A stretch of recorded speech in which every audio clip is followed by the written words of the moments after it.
Hi everyone, Richard Robbins here. Well, the numbers are in for the greater Vancouver area from your local board. Now, I'm going to be honest with you, they're not going to be very encouraging here. So after I take you through the numbers, I'm going to talk about possibly some strategies you may want to implement in the month of August and September to start rocking things forward for your fall. So let's have a look at the numbers first of all. If we look at July 2018, you just over 2,000 sales. We did 2,900 the same month last year. That's down by 30%. This is a big number, everybody. There's no way of candy coating this. Active listings, just over 12,000. We used to have 9,000. You can see our listings are up by 32%. So again, the big number here, months of inventory. Remember, you take, this number, you divide it into this right here, and it tells you how many months of inventory you have. Now, sort of before to 6 is in the balanced arena. Above 6 becomes a buyer's market. Below 4, obviously, it becomes a seller's market. So if you look at this, you're up to 5.9. We're only 3.1. That's up by 90%. Now, this is a substantial increase right here. Now, I'll talk about what you could be doing with these sort of numbers in just a second, but if you look at the benchmark price, you can see even over last year, you're still up, okay, a little bit, so not so bad. But let's have a look at the year right here. You look at this year, you can see 1,800 sales, went up to 2,200, up to 2,500, a little higher here, almost 2,600. Then we went to over 28, and then we were off a little bit. We went to 24, and then we went down to 2,000.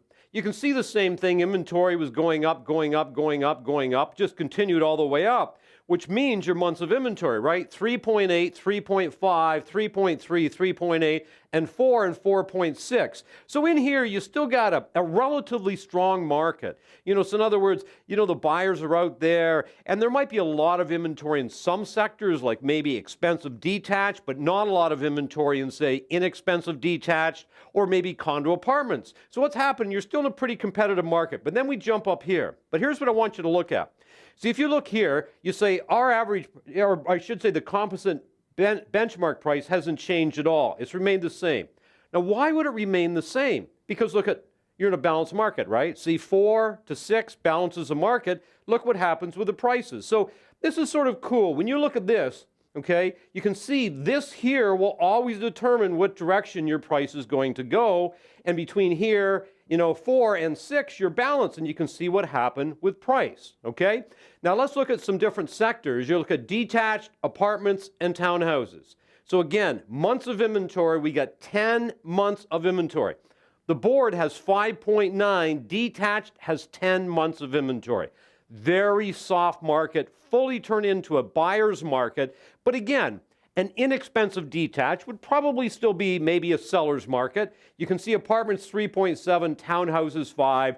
So really your market's still fairly strong here. Your market's very well balanced here, but here we're taking a little bit of a hit. So what do you do? Well, I wish I could give you some beautiful, easy solution that's like a secret weapon, this is going to solve all of the problems. But unfortunately, I can't. You're in a changing marketplace. Now, the key message is this. Don't allow the market to determine your income. The deal is this. If the pie is getting smaller, which it is, right? If you go back and look here, we get a smaller pie. So in other words, instead of having, say, 2,800 sales, now all of a sudden we're down to 2,000. So the pie got smaller, didn't it? So if the pie got smaller, and if you want to maintain your market share or you want to have a great fall, you got to take a bigger piece of the pie, don't you? Because you got a smaller pie. So here's my suggestion to you. I would take the month of August and I would work your ass off.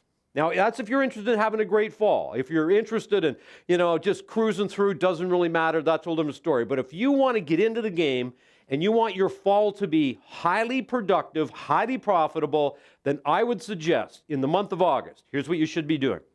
You should be 3, 4, 5 timing, okay, your lead generation. So in other words, make more calls than you've ever made before. Send more videos, more texts, more emails, more marketing, right? More open houses.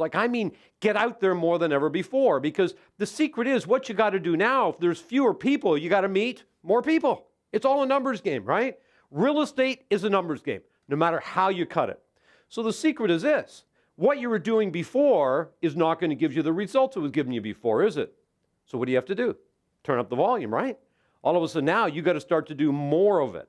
So imagine if you did this. Imagine if you took the month of August and you said, what I do in August, I'm probably going to get, the results in September, October, November. What if you decide in the month of August you're going to phone literally everybody in your database, find out if they're interested in a market evaluation. In the month of August, you're going to phone back every single lead so far this year. Anybody you've shown a property to, right? Somebody you priced a house, somebody that came to your open house. Phone back every single lead and qualify them and find out if they're interested. Get buyers in your car if you can. Phone somebody up that hasn't looked at a while and say, listen, I just found this one house and I want to show it to you. Or find a listing that you like and phone everybody in your database and say, listen, I got this incredible listing. I think it's really good value. I think it's a wonderful location. I know you're probably not interested in it, but I'm just wondering, who do you know that might be interested in a house like this? Like, that's what you got to do. You got to turn up the volume, man. You got to start doing more than you've ever done before. And if you do that, your fall will be just fine. But you're going to have to get into the game. So anyway, give that some thought. Maybe consider some of the things I've talked about, and I hope it will help you. And at the end of the day, remember, everybody, it's a beautiful life. Make it count.